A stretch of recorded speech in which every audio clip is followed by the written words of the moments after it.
이 캐릭터, 북한의 캐릭터라고 보여주십니까? 향참에 파인애플, 딸기, 사과까지 북한에 있을 때 보지 못했다 라고 또 증언을 하더라고요. 안녕하십니까, 통생통사 강동원 TV입니다.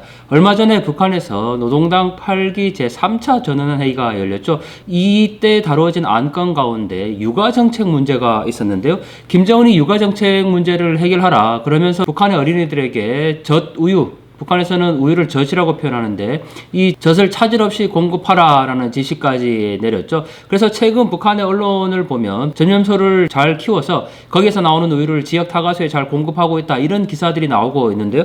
자, 그래서 제가 한번 준비를 해봤습니다. 바로 북한에서 생산된 우유 제품입니다. 이거는 제가 서해 5도 지역에서 떠밀려온 북한 쓰레기를 주운 건데요. 자, 이 굉장히 놀라운 겁니다. 한번 보시면요, 여기에 종류가 굉장히 많은데 저도 북한의 우유 종류가 이렇게 많은지 처음 알았습니다. 우유부터 시작해서 종류별로 복숭아, 참합, 포도, 귤, 향참에 파인애플, 딸기, 사과까지 무려 9종류나 되는 거죠. 자, 다시 한번 보시면요, 흰 우유를 비롯해서 딸기, 참외, 파인애플, 복숭아, 사과, 없는 종류가 없죠. 자, 이렇게 다양한 이 우유가 지금 생산되고 있다라는 건데, 그리고 용기를 보시면요, 비닐팩으로 되어 있는 우유 제품입니다. 또 여기 보면 굉장히 다양한 캐릭터들이 지금 그려져 있는 것도 볼 수가 있고, 색상이나 서체 이런 것까지 볼 수가 있어서 5도에서 습득한 북한 생활 쓰레기를 가지고 앞으로 책을 내려고 준비를 하고 있는데요. 굉장히 다양한 제품을 확인할 수가 있습니다. 그런데 또 하나 흥미로운 사실은, 자, 같은 딸기 우유입니다. 이걸 한번 보시면요, 세 종류가 다 딸기 우유로 되어 있습니다. 그런데 이 같은 딸기 우유인데 뭐가 차이냐? 바로 회사가 다릅니다. 하나는 락연식품공장에서 만든 거고요. 또 하나는 유화제약공장, 제약공장에서 또 우유가 나오네요. 유화제약공장.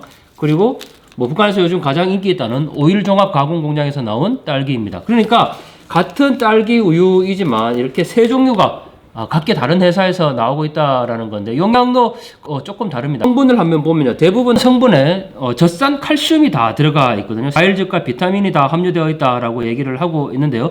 자, 회사마다 각기 다른 딸기우유가 나오고 있고, 또 우유뿐만 아니고 요구르트도 나옵니다. 북한에서는 이걸 신젖이라고 표현하는데, 자, 신젖, 이건 요구르트를 얘기하는데, 역시 여기에도 캐릭터가 그려져 있고요. 이거는 생산 날짜를 보니까 2019년이라고 되어 있네요. 신젖인데 캐릭터가 굉장히 또 특이하게 되어 있고, 이것도 역시 요구르트인데 사과 요구르트라고 되어 있죠. 이거는 유화제약공장에서 나온 건데 칼슘이 첨가되어 있다라는 거고, 이건 또 복숭아 요구르트네요. 그리고 이거와는 다르게 이게 120ml, 그 다음에 150ml 용량인데 아주 또 신제품이 하나 있습니다. 이건 생산 연도가 2020년으로 되어 있습니다. 다른 제품과는 좀 차이가 있는데요, 용량에서 일단은 굉장히 차이가 있고요. 100ml, 이건 250ml. 그러다 보니까 용기나 이런 재질이 훨씬 더 고급스러워졌는데요. 포도 요구르트 역시 오일종합가공공장에서 나온 포도 요구르트입니다. 위로 뚜껑을 열어서 빨아먹는 구조로 되어 있는데요. 포도즙, 비타민 E, 올리고당까지 포함되어 있는 포도 요구르트였네요. 자, 이 캐릭터, 북한의 캐릭터라고 보여주십니까? 굉장히 귀엽게 그려져 있는데, 자, 그런데 여기서 또 놀라운 사실 하나 있습니다. 이 모든 제품들을 우리 탈북민에게 보여드렸습니다. 4년 전에 신의주 지역에서 탈북을 한 분인데, 신의주 지역은 국경 지방이다 보니까 아무래도 내륙 지방과는 훨씬 더 개방되어 있는 지역인데, 거기서 오신 분이 여기에 있는 어떠한 제품도 북한에 있을 때 보지 못했다 라고 또 증언을 하더라고요. 그래서 이게 앞으로 우리가 굉장히 또 관심 있게 연구해야 될 그 부분 중에 하나인데, 지역에 따라서 차이가 있는 건지. 그런데 특이한 게, 이게 유화제약공장, 낙원 식료가공공장, 또 5월 1일 종합가공공장, 이게 다 평양에 공장들이 있다라는 거거든요. 생산지가 나와 있는데, 평양시 랑랑구역 두단동이라고 되어 있죠.